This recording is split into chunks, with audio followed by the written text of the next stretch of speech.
back to my channel, or welcome to my channel if this is your first time here. My name is Megan. I'm a 26-year-old mom to a little, almost 2-year-old boy, which is crazy to me.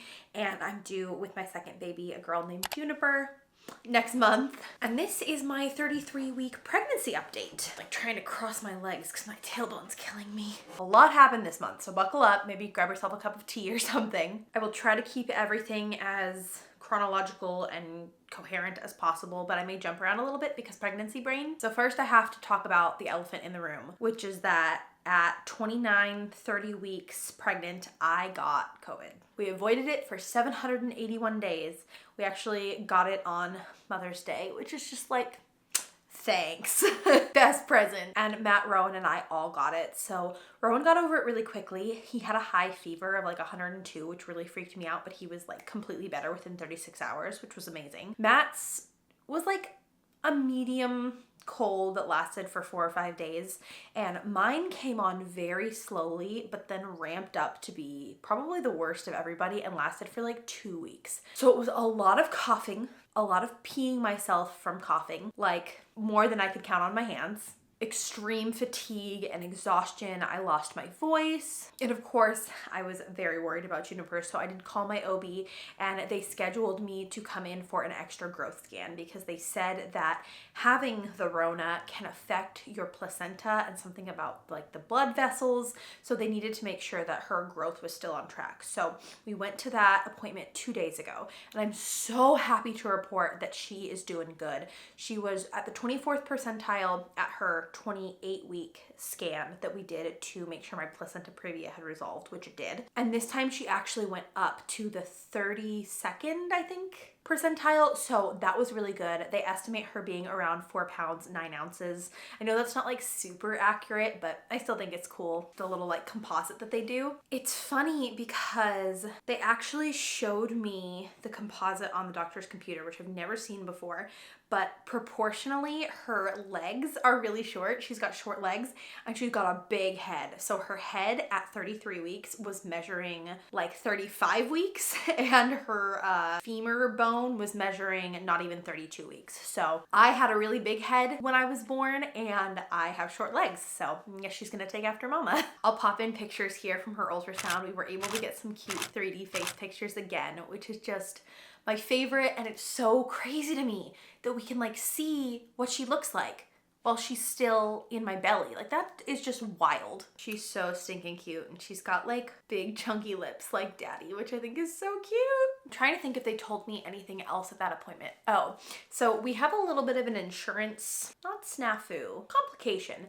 Matt's company got bought out by a different company, and so his insurance is going to be changing, they say, mid-July. Well, I'm due July 18th, so depending on when it actually changes, we could have to restart our deductible. So I talked to my doctor about it, and she was like, I can start doing membrane sweeps at 37 weeks. So I'm like thinking about it. This is the part of pregnancy that's really tough for me. Honestly, I know it's beautiful, miracle of life. I'm very grateful to be pregnant, but I am so uncomfortable. I am over it. I am done. I'll talk a little bit about my symptoms. So first of all, I am feeling massive. I am bigger now than I was with Rowan at 40 weeks and 5 days. I'll insert the footage that we just took of my bump before I sat down to do this so you can see what it looks like right now. I am not weighing myself because I know that that can be kind of triggering for me, so I'm just like, not even gonna go there. As long as I'm making healthy choices, I'm gonna gain whatever weight I'm gonna gain. But yeah, just feeling very big and uncomfortable. I've reached the point where if something's on the floor, it's dead to me. My sleep has also been really interrupted. So I have night sweats during pregnancy, which is like not my favorite thing. And I'm also normally a back sleeper, and obviously I can't sleep on my back right now. So I'm like tossing and turning all night, but it hurts to move from one side to the other. And it's just like a whole thing. So I'm up to pee a million times in the middle of the night, and I just like don't get great rest. So I remember with Rowan feeling like, even though I was so exhausted in the newborn stage, I was actually getting better sleep quality wise than I was when I was 9 months pregnant. So fingers crossed that that happens again, and you know, better sleep is just around the corner. I've also been dealing with muscle cramps in my legs. I had a few weeks ago the worst Charlie horse I've ever had in my life. It's the only thing that I can compare to labor pain. And I've never had a Charlie horse like this before, but it lasted for like 2 full minutes. And I was just like crying and begging God for it to stop because it was so intense. So like that was weird. Now I'm like super aware of like stretching very gently. And I wake up and I'm stretching my legs and I try to stretch like with my heel down and my foot flexed. But yeah, what else? Sleep, I'm pretty uncomfortable. Tailbone pain is still going strong. I think it's just gonna be what it is. My skin has been really clear. I'm not wearing any face makeup right now, just like eye makeup right here. See, my skin is really clear, so that's been nice. But I have been having like hormonal breakouts like under my chin, which is super weird. I'm also having very vivid dreams. That's nothing new. Still craving all of the sweets, all of the pastries. And I would say this is the first time in my pregnancy where I feel like I have been really emotional. So like I've been crying over super dumb stuff. I actually just made an Instagram reel that was like things I've cried over at 33 weeks and they're ridiculous. So if you want to see that, go to my Instagram and check it out because it's pretty funny. I have to be able to laugh at myself. And it's funny too because sometimes when I'm crying over something, I know in the moment that it's not a big deal and that I'm just hormonal. And I'll be like through my tears telling Matt like, I'm okay, it's just the hormones. But man, up until now I've only really done like happy crying and now I'm doing more like sad/overwhelmed crying. And it's fine, it passes pretty quickly, but it's always funny because it's like, did I really just cry over my smoothie bowl?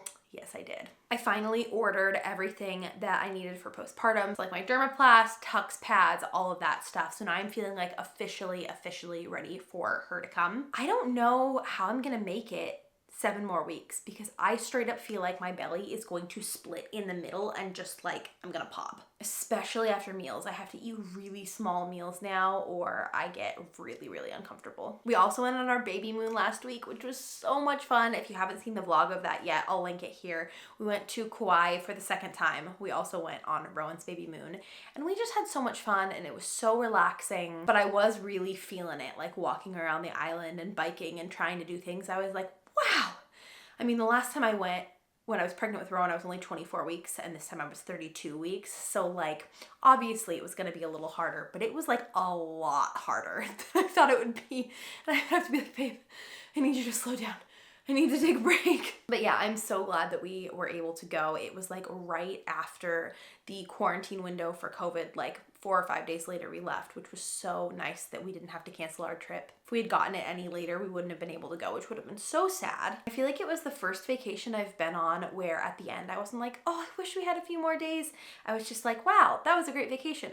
I'm ready to go home and see Rowan because he stayed with his grandparents for 5 days while we went. I'm trying to think if there are any other symptoms for me that I want to talk about. I think that might be it. So then for Juniper, let me pull up my app and see what it says. So I'm using the Pregnancy Plus app, not sponsored or anything. I just think it's really cool. So this is how big she is, her real size. Look at that hand. That's like substantial. That's a real baby. They estimate at 33 weeks, she is 7.72 inches and 4.73 pounds, which is a little bit heavier than the doctor estimated her to be. So I would say she's probably a little smaller than that. Key points this week are, by most of this time, the lanugo body hair is gone. I highly doubt that because Rowan was born a little fuzzy monkey with so much of the lanugo still on him. So I have a feeling she'll be the same. They were actually able to see like long hair on her head in our last ultrasound, which was crazy. And I kind of expected it because Matt's family, like their babies are all born with hair.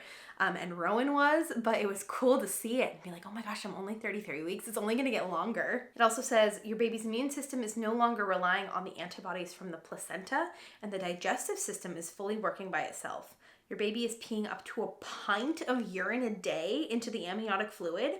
Isn't that like 4 cups? That can't be right. Google. Oh, it's 2 cups. Okay, that seems a little bit more reasonable. As far as our size comparisons this week, her size by fruit is a honeydew melon. That's very cute. For animals, she's a lion cub. And cotton candy for sweets. She is such an active baby too. Like she moves so much, such big movements all the time. She doesn't really like kick very often, but she rolls. I always feel right here, I'll show you, to the right of my belly button is like her elbow. And so sometimes I'll get like a big bump right here when she's like elbowing me. The doctor said she's head down, booty over here, legs over here right under my right ribs. And man, it's crazy. We're full on like getting kicked in the ribs, getting lightning crotch, bladder stepped on, the whole thing. I was at a girls' night yesterday and she was kicking me in the ribs and I was like, ow, and I was like gently kind of pushing her out of my ribs. And everybody was like, are you okay? Are you okay? And right at that moment, she like made a big movement and my whole stomach went like that. And none of the other girls there have ever been pregnant and they were all like, oh my God.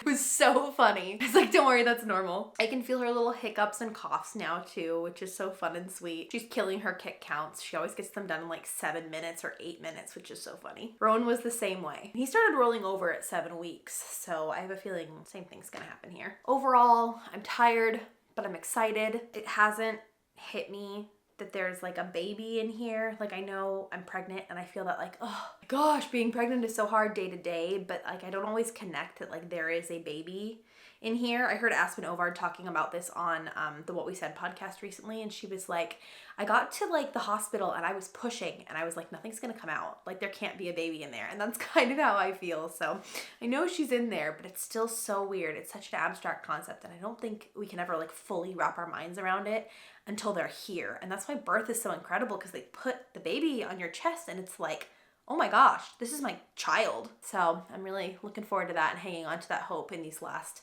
uncomfortable few weeks. If you guys want more current updates, make sure you go and follow me on Instagram, because I update on stories there and then you don't have to wait. Like there's usually a week delay in my YouTube videos because I have to film them, then I have to edit them, and then I schedule them to go live, whereas Instagram is much more real time. So my handle is Megan E. Acuna if you want to pop over there. But yeah, thank you guys so much for watching this video. There will be at least one more pregnancy update coming at you in a few weeks, so make sure you're subscribed if you're not already so you don't miss that. I love you guys so much and I can't wait to see you all in my next video. Bye!